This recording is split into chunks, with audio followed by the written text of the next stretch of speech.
नमस्ते, मी वंदना. पुन्हा एकदा माझ्या चॅनलमध्ये तुमचं सगळ्यांचं स्वागत. मी तुम्हाला प्रिन्सेस ब्लाउजची 38 स्टेजचा मी तुम्हाला ब्लाउज कटिंग दाखवते. कस्टमरच्या ब्लाउजवरच आहे. तर आपल्याला उंची घ्यायची 15, शिवून 14 वर होईल. आता 38 छाती आहे तर आपल्याला 9.5 ची घडी टाकावं लागते. त्याच्यामध्ये आपल्याला 2 इंच जास्त घ्यावं लागतं.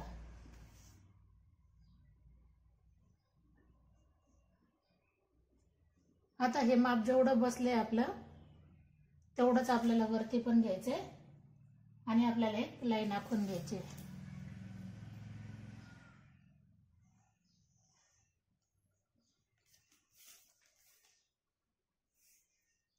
आता 15 वर एक आपण लाईन आखून घेऊ आणि आपण कट केलं तरी पण चालतंय.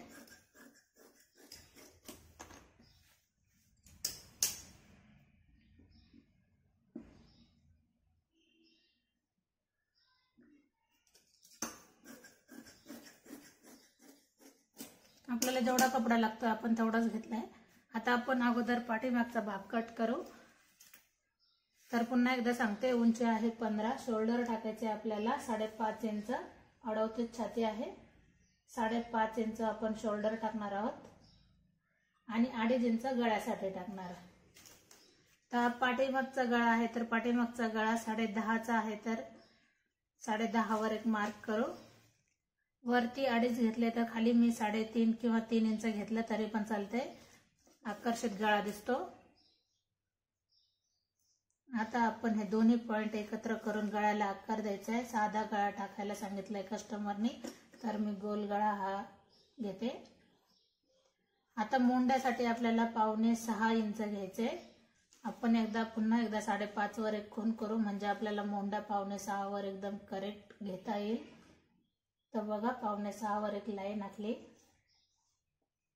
तसंच आपण थोडंसं पुढं पण 5.5 वर घेऊ, म्हणजे आपली लाईन एकदम बरोबर येऊन जाते.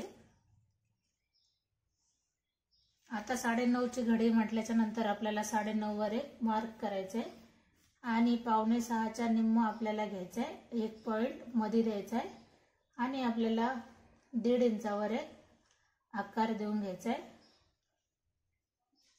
म्हणजे आपल्याला गोल हा व्यवस्थित येतो मोंड्याला आकार.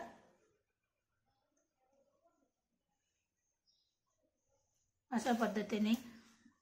आता कंबर आहे आपलं 30 इंच, तर 30 चा चौथा भाग येतो 7.5 इंच आणि 2.5 इंच याच्यामध्ये मिक्स करायचे, कारण 1 इंच टक साठी जातो आणि 1.5 इंच आपला शिलाई मार्जिन साठी जातो. आता मी कटिंग करते. हा झालाय आपला पाठीचा भाग एकदम रेडी. खूप सिंपल पद्धतीने प्रिन्सेस ब्लाउजची कटिंग आहे आणि फिटिंग पण खूप सुंदर येते. नक्की तुम्ही पण ट्राय करा, म्हणजे तुमच्या लक्षात येऊन जाते. अशा पद्धतीने हा पाठीचा भाग पूर्ण तयार झालाय. आता आपण काढणार आहोत समोरचा भाग. तर घडी घेतली होती आपण 9.5 ची, पुन्हा एकदा आपल्याला चेक करायचंय आणि 2 इंच आपण शिलाई मार्जिन घेतलेली बरोबर.